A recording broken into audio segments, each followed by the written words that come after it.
Hey, it's Coach Cass. I'm dropping in really quick. Before we get started, I need your help. Need your help with this podcast. If you love this podcast, take a few seconds, hit subscribe, and rate us 5 stars. If you're listening on Apple Podcasts, scroll down a little bit down to ratings and reviews.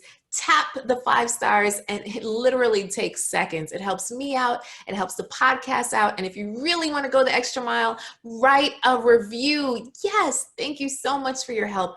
Please share with someone you think will benefit from listening in. Thank you for helping to really help this podcast grow. Now, on to the show. Hey, family, welcome to the Hub.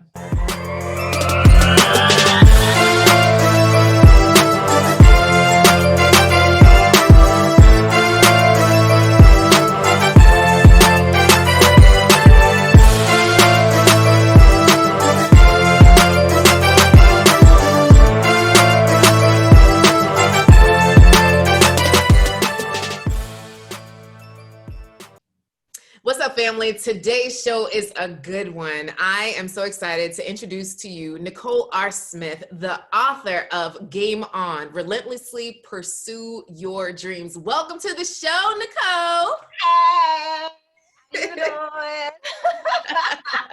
So happy to have you here. And you have been what I've been looking for. So your story is just so special. And I really feel that it's what you've been through, so many others have been through, but it might have stopped them. So let's take it back. Can you share a little bit with us about your love journey? Yes, I shall. So I got married for the first time when I was 21, and it was every mother's dream. I went off to college and eloped, and she only found out that I had eloped because I had to give her my new phone number and address when I moved out so that she could reach me. Yeah, best thing ever. So, well, and I'll be frank, right? Because I grew up in a very conservative Christian home, and it was like, you are not, save yourself to marriage. You're not going to have sex till you get married. And quite frankly, I wanted to have sex. I was like, well, I'm about to go get married then. I mean, it made logical burning up. Yeah. You weren't trying to burn up with lust. So you're like, let me go ahead and get married. Let's just get it. Yes. Okay. So anyway, about a year later, fast forward, 9 months into the relationship, he was just like, I just don't want to do this anymore. I mean, imagine that. Why? Whatever. So, cool. So I was like, well, I know when I'm not wanted, and I left. Mm-hmm. And then that's when I found out that I was with child. So we're like, okay, well, we're going to try to work it out. Long story short, it didn't work out. So we did end up getting a divorce, which was tragic because it's like, you're not supposed to do that. You're supposed to stay married forever. And then a few years later, her father passed away. So I ended up being a single mom.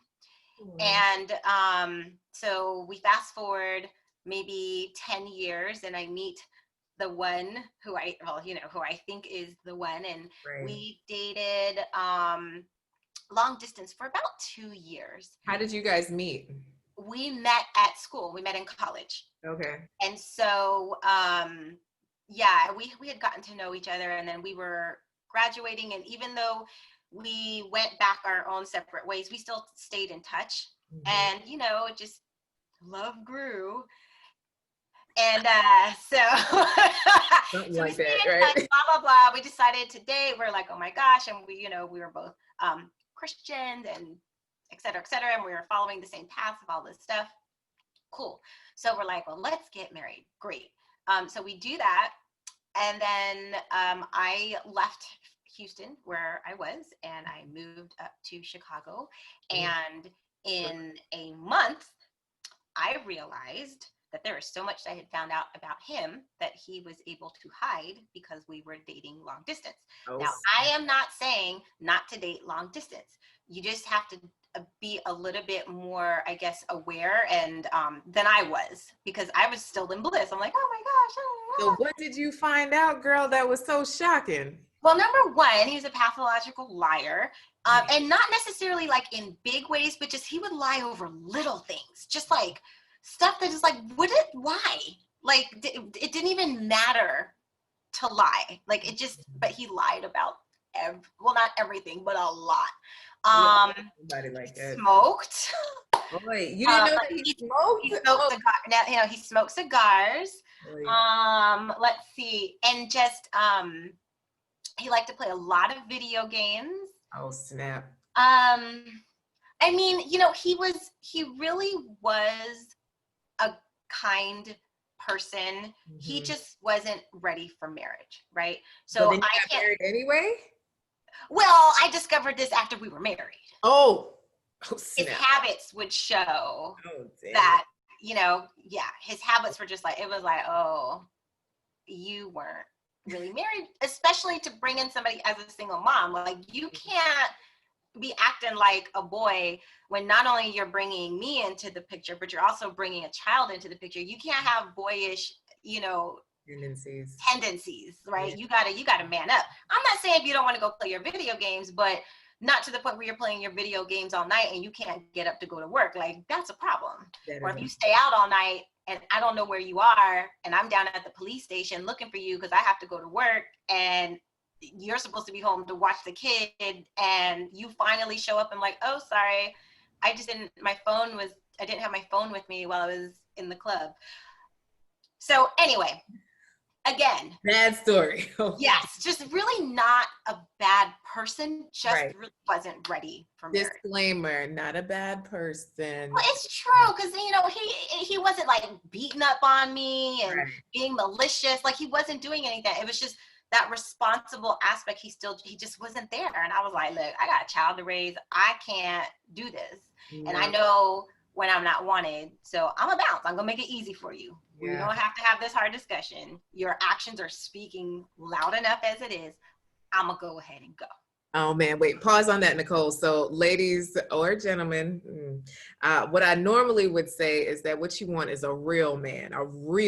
So that's a responsible, excited, available, and loving man. You need at least those 4 qualities. So what I'm hearing is this gentleman, he wasn't excited. He wasn't responsible. There was no excitement. And there was no love. All right. So come on, keep it going. And then what happened, girl? Tell us. So then I'm like, all right, I'm out. I bounced because I couldn't take the cold weather in Chicago. So I go back down to Florida and I'm there and I meet this really, really, really like fabulous guy. Turns out he's married. So like, next, because you just said REAL, the A was not there, so we gotta keep it moving. Right. So we fast forward to about 4 years ago, and and in between, you know, I would have relationships and things like that and date people, but you know, the older you get, because I'm 45, the older you get, the less tolerance you have, and you can spot that stuff. So I usually right at about 3 months, actually right at about 2 months, and then I usually take a month to be like, how am I going to end this, like, nicely? Because I'm seeing it from the get-go. Like, I don't need a whole year for you. No, I'm watching you in those first 3 months, especially because right at about 2 months, you get tired of trying to show out. You start to relax, and the real people come out, right? Oh, Lord, not people. I can go back and be like, yep, it was right at about that 3 month mark. Okay, all right. So so I had a whole different set of bouts of 3 months. And then about 4 years ago, I met a real man, an REAL. I was listening to one of your episodes, and I know you were talking about the lady. She was like, oh, you know, I just need me a black man because I never really dated a white man, and da, da, da, da. Okay, yeah, well, me too, but let me tell you this. Woo!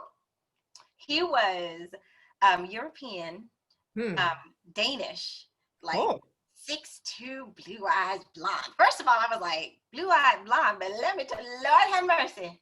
So whatever. I was introduced at a backyard barbecue by some mutual friends. So some mutual friends set us up. So we talked, hit it off, and at our very, very first date, he was like, look, I'm gonna be honest with you. I'm gonna let you know what's up. And I'm like, okay, cool. And he's like, I have stage 4 cancer. And I was like, okay, I didn't know what that meant. Right. He might as well just said, I have lollipops in the back of my car. Right. I was like, okay, whatever. And he was just like, but he was stable. He was Yeah. stable.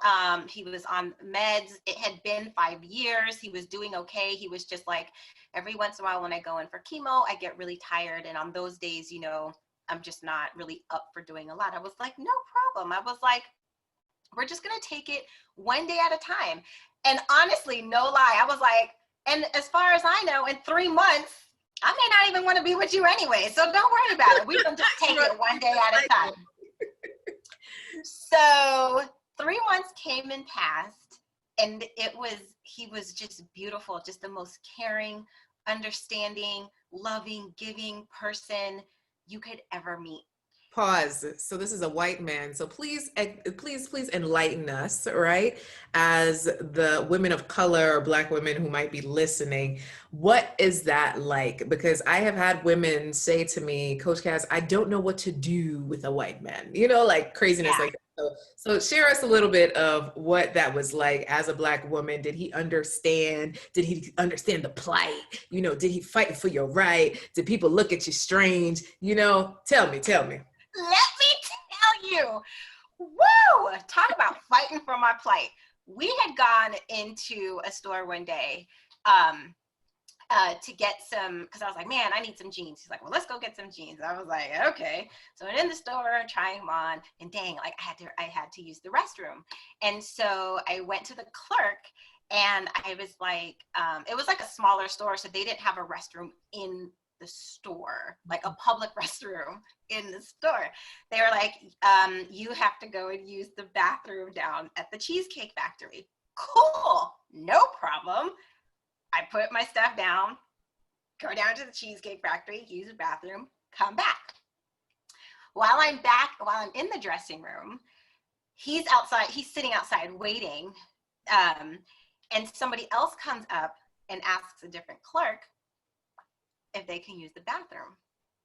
And they let him, or I think it was a she, I don't remember, but whoever it was, they're like, oh yeah, you can go use this bathroom. He was like, why did my girl have to, and in his Danish accent, and he was livid. And I was like, babe, it's okay. But he was like, I don't understand. You are a lady, and they made you go, and then this person, and he was like in the clerk's face, and I'm like, babe, it's okay. He was like, no. Why couldn't she use the bathroom? Why couldn't she? And I was just like, oh my God. So at this point, I had gone back into like the changing room because I was doing something, and I'm cracking up, right? I'm laughing because he is serious. He is like, you are not gonna disrespect her. Like, so yes, he was very ready to defend, and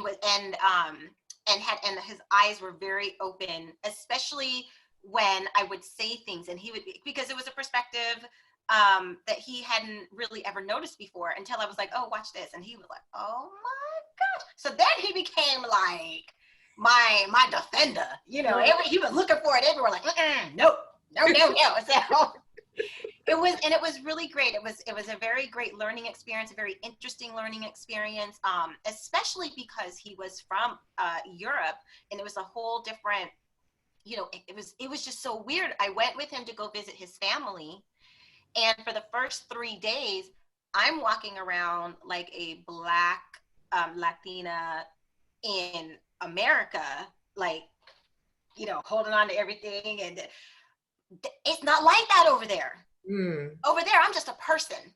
Nice. And it took me 3 days to get used to people aren't looking at me like I don't belong here. They could care less. They were just like, oh, you know, they were just about their business. But we weren't getting looks because we were an interracial couple. Over there, I was just a person. I was not a Black person. It was weird. It was so weird. His family embraced me. They loved me. I mean, it was. Were you the first Black woman he dated? Yes, but he had said he had always preferred Black women, but it just kind of never. His first crush was like when he was in elementary school, was on a little Black girl, and he said he knew from then. But But he ended up marrying like a white Jewish girl, and then he was dating like a Latina and whatever. So when I came along, he was just like, you have been what I've been waiting for.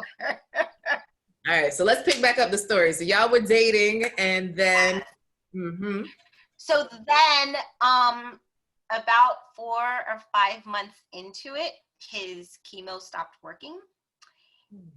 They were trying to get him on trial drugs and all sorts of stuff, and it just, his body had just calling him, and he wasn't answering the phone, and I was like, what is going on? And his best friend calls me, and she's like, are you sitting down? He's in the hospital. The cancer is metastasized. It went to his head. So he had to have brain surgery, and it just that was kind of like the beginning of the end. The beautiful thing about that was that he just didn't have a lot of hangups about anything, because he was like, he understood. And the moments that we shared and had were just, I can't even express. It was just, I mean, I don't know. Anyway, he was a phenomenal human being, one of the most giving, caring, loving people you would ever meet. To the point, before I met him, I was like, I don't know if I'll ever get married again, because I had been through a couple of bouts of 3-month scenarios. I had been divorced twice, and I was like, I'm done. Like, if I get married, it's gonna take a lot. Yeah, because literally, so far, your relationship history, 2 whole marriages, and an amazing love that you lost. Like, forget about it. So at that point, like, he actually had me thinking about maybe getting married. And he was like, well, I'm not going to he's like, I'm going to put a ring on your finger when I combat this, when I beat this. And to make a very long story short, he did not make it. So he passed away. I think it'll be like, it's like 3 or 4 years. I can't even believe it's been that long. And I'm like, Lord, really? I wait all this time, and then you bring this phenomenal person into not just like great, phenomenal man into my life, and then he dies, and I'm like, that's just cruel, Lord. And I wasn't like mad at God, but I was very disappointed, because I was like, that's just wrong. Why?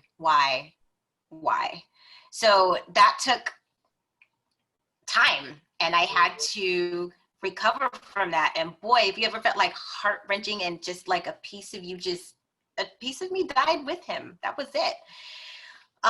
So then I had to go through the grieving process and the recovery process, and trying to understand, knowing that I could sit in this depression and this hurt, or I just have to make the decision that I have to move on, because I can't sit here. Number one, I still have a daughter that I have to be responsible for, and I can't just lose myself in that loss and not take care of her, because she still needs me. Right. So, I mean, it wasn't an easy process. I mean, it was almost, almost like 1.5 years of like, crying every day at random places. I remember one time I was at the movie theater with a group of strangers, because we were all together for a conference, and the end of the movie, it was a sad scene, and people were like sniffing, but I was like, ah! And they were like, it wasn't the, oh my goodness, I'm sorry, what? So I'm like crying in the middle of Disney Springs with 5 strangers, like boo-hoo and like ugly cry, and they were like, it's okay, we get it. If you need to cry, cry. So, just so many embarrassing moments, but it was like, but I had to do that. I had to cry when I needed to, and then keep moving forward. And during that time at all, or no? I'm sorry? Were you dating at all at that time, or no? You just no, not through that part. Not through that part. I mean, plus, talk about, he set this, boy, if I thought I had high standards before, he set that bar high. Yeah. Like, I didn't even want, I was like, y'all don't, no. from the time you say hello, if you didn't even say hello right, no. Where's your Danish accent? Yes. I mean, he set the bar high. So when you were prepping to do like your first date with someone, like what did that look like? Like where did you meet them? How did you even decide? So it was hard. It was hard. And I got to the point where it's like, okay, I just have to not jump into it, but let me just see, because I can't stay like this. I have to move on. He wouldn't have wanted me, and his sister was so gracious, and she was like, he would want you to be happy. You have to move on. And I'm like, but no. Okay. So then I tried the online dating thing, and no lie, the first person that I chose, not even like on purpose, almost looked exactly like him. It kind of freaked me out. And it looked like him so much that I didn't tell his sister or his best friend, because the resemblance was so uncanny that it was like. So then I had to go through, am I dating this person because I'm thinking that it's him, or is it really because of who it is, whatever. So we went through all that. Yeah, that was a 3-month thing. Done. So we realized it was because I thought it was like him. And then I just kind of had to settle down and be like, Lord, you know what? It's just going to have to happen. So every once in a while, I think just like so many other people, I would jump on the different apps, try a couple of things, and then it would get, then I'd be like, I can't deal with this anymore. Done. And then, you take about a month off, and you're like, oh, okay, I want to try again. And then, we all know that cycle. Right. So, so I was in that cycle. And then one day, remember when I said I had moved down to Florida, and I had met this amazing man, but he was married. So I was like, psh. So one day out of the blue, I get this phone call, and he's like, do you remember me? And I was like, and girl, I knew exactly who it was, because we had stayed in touch here and there, but I was like, dude, you are married. I ain't, no. I mean, we could be friends, but, and by friends, like that's a lowercase, like way up. I ain't living that life. No. Right. I knew exactly who he was. I had his phone number memorized, but I was like, hello? He's like, do you know who this is? No. Lying through my teeth. I knew exactly. I was like cautious, because I was like, yes. And he was like, I just want to let you know that, I'm making some like positive changes in my life. And he's like, I'm divorced. I'm not with my wife anymore. And da-da-da-da. And I was like, on the inside. Yes, dance. But I was like, I'm so sorry to hear that. And I was, because, divorce sucks. It's not good for anybody. Yeah.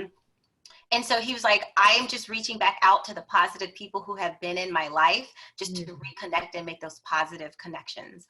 Okay, cool. So then a couple of months went by, and he had to just express a little bit more interest in like maybe like dating and things like that. And I'm like, well, I'm not the same person I used to be. And he got me, right? Because usually I tend to have like the upper hand, like, because I think I'm really smart. And I'm like, well, he's like, because he was like, oh, I want us to get to know each other. And I was like, well, I'm not the person I used to be. And he was like, neither am I. Oh, okay. I see you, boo. Okay. You're right. Woo! So that was about a year and a half, 2 years ago. Long story short, I am now engaged to that amazing, amazing man. And I would have never thought everything that Peter was, Mahendra is that and more, which I would have never. Because Peter set the bar high. Mahendra cleared it like with no problem. He would shock me on things that I was just like, oh, and I know it sounds dumb, but like stupid stuff. Like if you call, he would call right back. Oh, wait. And I shouldn't be shocked about that, because that's normal. That's how it's supposed to happen. It's not like 3 days later, and he was doing real man stuff. If I called, he called back. Hey, I'm just letting you know I'm running out. I'm going to be out with the boys. You good? Yes. He would call, check in, just letting you know I'm thinking about you. Yes, Transparency. Yes. Mhm. I mean, yes, did we have to work through stuff? Of course, because it's relationships. That's the reality of it. But it has been, I thank God every day. And what we both learned, and as we are walking into this, we were like, we both know how marriage doesn't work, but we're not really sure how it does. So we were like, before we walk into this, we're going to premarital counseling. Yes! That was on my mind, girl. Yes. Yes. No, There we go. Oh, you made me so happy with that. That was the one thing I was thinking in my mind, like, I need them to do premarital. Oh, that makes me so happy. And let me tell you, it is so eye-opening. And not even because we had such, like, we both had been through divorce and we kind of knew like what we didn't want. We're pretty communicative, like, and we communicate very, very well, to the point that even when we're in counseling, so far there really hasn't been anything that has been brought up in counseling that we have not already talked about. There's no bombs dropped, like, what? I didn't know you felt like that. Like, so we have those conversations. But even in our communicating, the counselor would be like, oh, no, that. And we were like, what? She was like, no, because da-da-da-da-da-da, try it again. Oh, okay, well, all right, well, we'll try that again then. And she is picking apart the layers underneath that we had no idea even existed. And it has been so just awesome and beautiful. And I will tell anybody, before you walk down that aisle, walk into that office, because what it's going to do is it points out your weaknesses, and you're able to work together, and it prevents any like bombs from dropping, right? It's not like 3 years later, what you mean we don't look at finances the same? No, you know about that before you walk down the aisle, so you can work that out either before, or you walk into it knowing, and you have a plan of knowing what you're going to do. What do if your intimacy levels are off, like we haven't got to that part yet, so just in case, I don't know, but anyway, but I'm just saying, like it brings all that stuff up to the surface, stuff that you didn't even think about. And we've been married, me twice, and I was like, yo, I had never thought about that. So it has been an amazing journey, and I am just so grateful. And I'm just excited to be on here, just to really encourage people that, look, just hold on, hold out. Don't just accept anything that comes along. It wasn't easy being a single mom for like 20 something years, but worth the wait. And worth the wait. Well, y'all heard it here from Nicole. Nicole, I just want to say thank you. Thank you so much for joining us on the podcast, and just for sharing your story, but your testimony, right? That even though, divorce and loss, that love can still happen again. And you've learned from those things, and now you're doing things the way that they should be. So I just want to say congratulations. How should people reach out? How can people connect with you really quick? Yeah, so if they want, they can reach me at my website, which is NicoleRSmith.net, and across all social media platforms at NicoleRSmith.net. Yay! Thank you guys so much. I hope that you got something good from today. Please hit us up on Instagram at Inspire Many. Drop a review down below, and we'll see you in the next episode. Much love, many blessings. Bye-bye.